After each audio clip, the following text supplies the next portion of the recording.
সরস্বতী পুজোর দিনকে সকাল সকাল ঘুম থেকে উঠে বাড়িতে পুজো দেওয়া, তারপর পার্লারে গিয়ে সুন্দর করে সাজুগুজু করে বন্ধুদের সাথে ঘুরতে বেরোনো, আর তার সাথে ছিল ভ্যালেন্টাইন্স ডে সেলিব্রেশন, প্রচুর প্রচুর খাওয়া দাওয়া, সবকিছু আজকে আমি তোমাদের সাথে এই ছোট্ট মিনি ব্লগটাই শেয়ার করব। সো হ্যালো এভরিওয়ান, সরস্বতী পুজোর দিন ভোরবেলা উঠে আমরা হলুদ মেখে স্নান করে হলুদ জামা কাপড় পরে রেডি হয়ে গেছিলাম, আর বোন নিজের বই খাতাগুলো সরস্বতী ঠাকুরের কাছে রাখছিল, আর তার সাথে আমাদের ব্রাহ্মণও চলে এসেছিল এখানে। আর এই ব্রাহ্মণ মশাইটা ছিল আমারই একটা ফ্রেন্ড, তাই ও আসার সাথে সাথে ওর সাথে একটু ইয়ার্কি ঠাট্টা মারছিলাম, আর ওর হাতে হাতে সব পুজোর জিনিসগুলোও গুছিয়ে দিচ্ছিলাম। তারপর সবকিছু গোছানো কমপ্লিট হয়ে গেলে আমাদের পুজোটা শুরু হয়ে যায়, আর ও এখানে আরতি করছিল, আর সেই আরতিটা নিয়ে আমি সবাইকে দেখিয়ে দিচ্ছিলাম।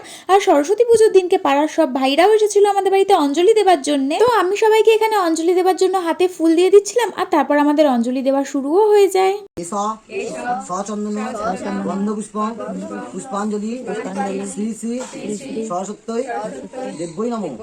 পুজো শেষ হয়ে যাওয়ার পর আগে আমি সরস্বতী মাকে নমস্কার করে নিলাম, আর তারপর চলে গেলাম ব্রাহ্মণ মশাইকে নমস্কার করতে। দেখো, ও আমার যতই বন্ধু হোক না কেন, যেহেতু আজকে সরস্বতী পুজো বলে কথা, তাই তো ওকে ব্রাহ্মণ বলে একটু সম্মান করতেই হবে। তারপর সব পাড়ার বাচ্চাদেরকে ভাইদেরকে প্রসাদ দিয়ে দিলাম, আর আমি নিজেও প্রসাদ খেয়ে নিলাম। তো পুজোর সব কাজ কমপ্লিট হয়ে যাওয়ার পর আমি সোজা চলে গেলাম কাকির কাছে পার্লারে সাজুগুজু করার জন্য। তো ফার্স্টেই কাকি আমাকে এখানে ফেস মেকআপটা করে দিচ্ছিল, আর এমনিতেও আমি ভেবেছিলাম যে সরস্বতী পুজোয় খুব লাইট একটা মেকআপ করব, আর তারপর ফেস মেকআপ কমপ্লিট হয়ে গেলে আমি এখানে নিজের শাড়িটাও পরে নিয়েছি, আর তারপর আমার চুলে কাকি ক্রিপিং করে দিচ্ছিল, টং করে দিচ্ছিল। আর এই চুল বাঁধা নিয়ে আমার প্রচন্ড সমস্যা হয়, কি চুল বাঁধবো কিছু বুঝতে পারি না, একবার বাঁধি একবার খুলি, তাও কাকি আমাকে ঠিকঠাক করে বেঁধে দিয়েছিল। আর দেখো এখানে আমার ফাইনাল লুকটা পুরো কমপ্লিট হয়ে গেছে। তো আমি পরেছিলাম একটা হোয়াইট কালারের শাড়ি, আর ফুল লুকটা আমার কেমন লাগছে সেটা কিন্তু অবশ্যই কমেন্টে জানিও। আর আজকে আমি আর আমার বোন পুরো সেম কালারের ড্রেস পরেছিলাম, আর সাদা সাদা দুজনেই পরেছিলাম, কেমন লাগছে কিন্তু অবশ্যই কমেন্টে বলো। তো পার্লার থেকে রেডি হয়ে সোজা আমি চলে যাই বন্ধুদের সাথে চন্দননগর স্ট্যান্ডে ঘুরতে। আর চন্দননগরে গিয়ে যেটা দেখতে পেলাম, এটা কি আদৌ সরস্বতী পুজো ছিল না জগদ্ধাত্রী পুজো ছিল সেটাই বুঝতে পারছিলাম না, এত পরিমাণের ভিড় ছিল ওখানে। আর চারিদিকে এত কাপেলস ছিল, সবাই শাড়ি পাঞ্জাবি পরে, মনে হচ্ছিল যেন পুরো কাপেলদের মেলাই বসে গেছে চন্দননগর স্ট্যান্ডে। আর তাছাড়াও ভ্যালেন্টাইন্স ডে আর সরস্বতী পুজো একসাথে বলে কথা, তো কাপেলসদের তো ভিড় থাকবেই।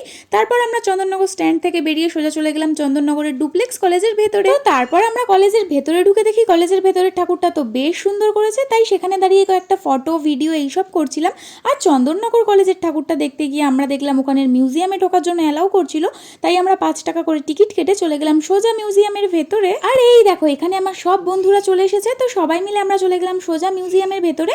আর মিউজিয়ামের ভেতরটা ঢুকে দেখলাম বেশ দারুণ করেছে কলেজের ভেতরের মিউজিয়ামটা। তো এখানে অনেক মনীষীদের ছবি ছিল, অনেক মূর্তি আঁকা ছিল, আর তাছাড়াও আমরা জানি যে চন্দননগর একটা ঐতিহ্যময় শহর, তো সেখানেরই অনেক ছোটখাটো ঐতিহাসিক জিনিস এখানে অনেক ডেমোর মাধ্যমে দেখানো ছিল। আর এখানে কিন্তু একটা কারাগারও বানানো ছিল, তো আমার বন্ধুরা বলছিল যে তোকে এই কারাগারটার ভেতরে ঢুকিয়ে দিয়ে আমরা কিন্তু চলে যাব। তো যাই হোক, ইয়ার্কি ঠাট্টা করতে করতে অনেক হাসি মজা ভিডিও করতে করতে অবশেষে আমরা চলে গেলাম খেতে, কারণ অনেক ঘোরাঘুরি করার পর প্রচন্ড জোর খিদে পেয়েছিল। আর আমরা গেছিলাম চন্দননগরের করিমসে, তো আমরা যেই রেস্টুরেন্টেই যাই আগে আমাদেরকে বসে থাকতে হয়, কোনোদিন গিয়ে আমরা সিট ফাঁকা পাই না। তো ফার্স্টে আমরা এখানে বসেছিলাম, আর এরা এখানে মেনু ডিসকাস করছিল যে ভেতরে ঢুকে কি খাবে। আর সত্যি বলতে আমাদের সবার কিন্তু প্রচন্ড জোর খিদে পেয়ে গেছিল। তো ফাইনালি যখন ফাঁকা হলো আমরা তখন রেস্টুরেন্টের ভেতরে গেলাম, আর ভেতরের অ্যাম্বিয়েন্সটা কিন্তু দেখতে খুব ভালো ছিল। আর যেহেতু সরস্বতী পুজো আর ভ্যালেন্টাইন্স ডে দুটোই আছে, তাই ভেতরটা কিন্তু বেশ দারুণভাবে ডেকোরেটও করে রেখেছিল ওরা। তো প্রথমেই আমরা এখানে গিয়ে স্টার্টার আইটেম অর্ডার দিই, আর এই স্টার্টারটার নামটা আমার এখন মনে পড়ছে না, বাট এটা খেতে কিন্তু জাস্ট অসাধারণ ছিল। আর রেস্টুরেন্টে গিয়েও কিন্তু আমি আয়নার সামনে সমানে ঢং করে যাচ্ছিলাম, আর ওরা আমাকে ডাকছিল যে আয় তাড়াতাড়ি খাবারটা ঠান্ডা হয়ে যাবে, তাড়াতাড়ি করে খেয়ে নে।